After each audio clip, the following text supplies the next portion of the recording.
তুমি কি কখনো তোমার নিজের মতো কাউকে কখনো দেখেছো? ভাবছো একটা মজা, কিন্তু সেই মানুষটাই যদি তোমার নকল হয় আর সে তোমাকেই শেষ করতে আসে। আজকের গল্প নকল হতে সাবধান।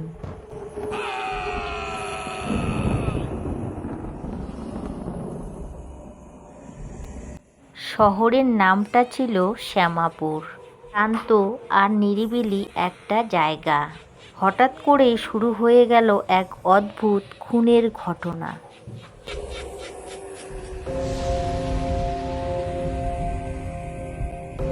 প্রথমের দিকে কেউ গুরুত্ব দেয়নি, মনে করা হয়েছিল সাধারণ কিছু ঘটনা। তো দিনে দিনে ঘটনা বাড়তে লাগলো, একের পর এক মারা যেতে লাগলো। সবাই একই রকমভাবে মারা যাচ্ছিল। কোনো রক্ত নেই, কোনো আঘাত নেই, শুধু ছিল চোখে ভয়ঙ্কর ছাপ আর মুখে ছিল একটা অদ্ভুত হাসি।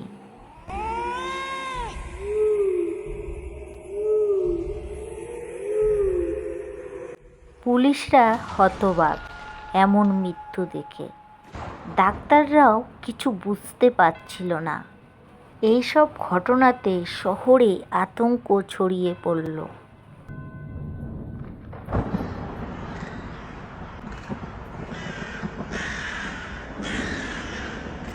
এই ঘটনার পরে ওই গ্রামের লোক রাত্রিবেলা বের হওয়া বন্ধ করে দিল।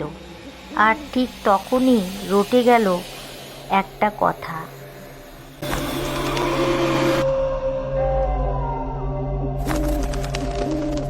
একটা নকল মানুষ নাকি ঘুরে বেড়াচ্ছে।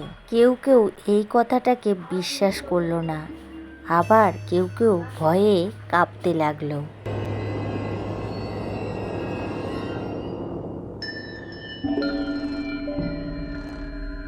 রাহুল ছিল এক কলেজের ছাত্র। সে এসব কথা বিশ্বাস করতো না। সে ঠিক করলো এর সত্যিটা সে বের করেই ছাড়বে।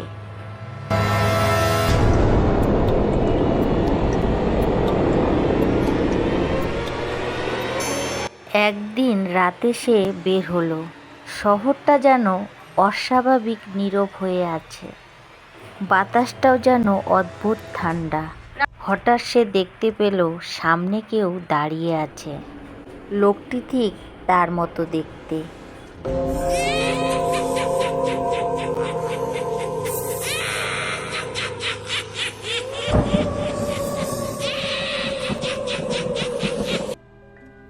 একই মুখ, একই চোখ। রাহুল অবাক হয়ে গেল।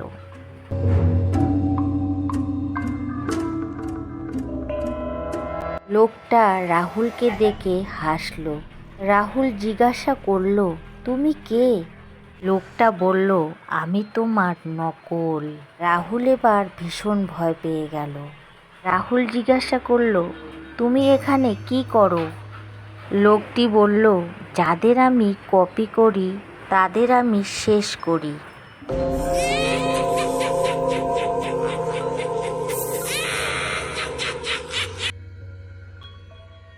রাহুলের গায়ে কাঁটা লেগে গেল।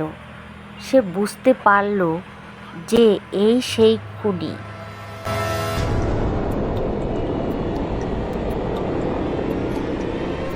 রাহুল ভয় পেয়ে নিজে পালাতে চেয়েছিল, কিন্তু রাহুল পালাতে পারল না। লোকটা ধীরে ধীরে রাহুলের দিকে এগিয়ে এলো। রাহুল এবার অনেক কষ্ট করে দৌড়ে পালালো। সে একটা পুরনো বাড়িতে ঢুকে পড়ল। সঙ্গে সঙ্গে দরজাটাও বন্ধ করে দিল। হঠাৎ দরজার মধ্যে ঠোকা পড়ে। রাহুল ভয় পেয়ে দরজাটা আর খোলে না। রাহুল শুনেও না শোনার ভান করে সে চুপ করে রইল।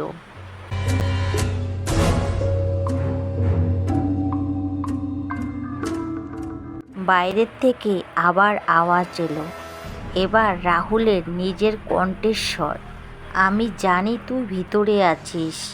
এই কথা শুনে রাহুলের হাত পা কাঁপতে শুরু হলো।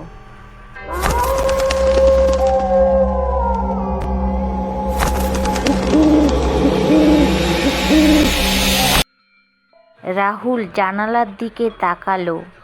সে দেখতে পেল তারই মুখ, কিন্তু চোখ দুটো অদ্ভুত, মনে হচ্ছিল কোনো মানুষের নয়। হঠাৎ সব কিছু নিস্তব্ধ হয়ে গেল। রাহুল ভাবল ও মনে হয় এখন চলে গেছে। সে একটু স্বস্তির নিঃশ্বাস ফেলল।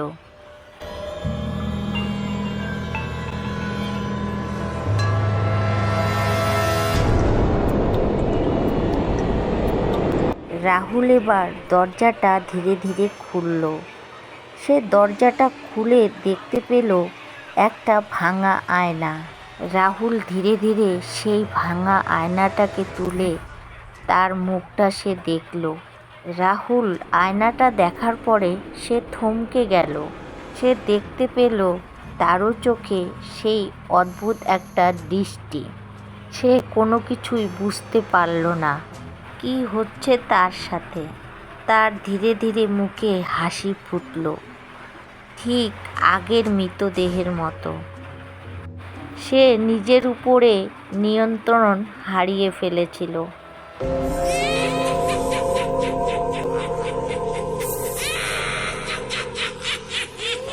পরের দিন খবর এলো রাহুলও ওই একইভাবে মারা গেছে। শরীরে কোনো আঘাত নেই, শুধু মুখের মধ্যে ভয়ের হাসি।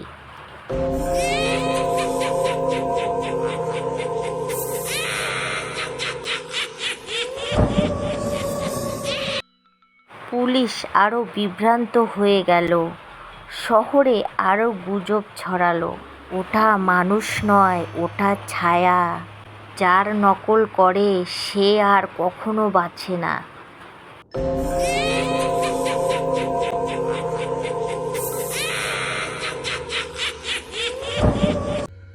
তারপর থেকে ওই শহরের লোকেরা আয়না দেখতে ভীষণ ভয় পেতে লাগলো।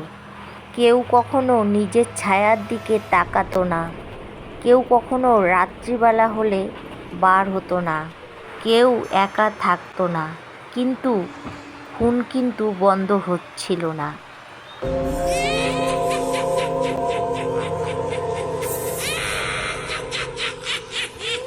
মাঝে মাঝে নতুন শিকার মিলত, আর সবাই একইভাবে মরত। শহরটা ধীরে ধীরে ফাঁকা হতে লাগলো। সেই শহরে আর কেউ থাকতে চাচ্ছে না।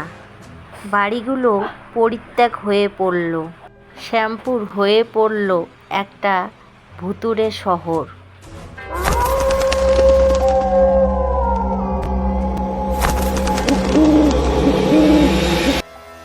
আজও সেখানে কেউ গেলে এটা বলে, নিজের মতো দেখলে কেউ কথা বলো না, চোখে চোখ রেখো না, কারণ ওটা তুমি নও, ওটা তোমার নকল। আর নকল কোনো দিন আসলকে বাঁচতে দেয় না। যদি কখনো তুমি নিজের মতো দেখো, তাহলে দৌড়াও, না হলে তুমি পরের শিকার। তো বন্ধুরা, কেমন লাগলো আজকের গল্পটা অবশ্যই কমেন্ট করে জানাবে। আবারও বলবো, ভালো লাগলে আমার চ্যানেলটাকে সাবস্ক্রাইব করে দিয়ে পাশে থাকার অনুরোধ রইল।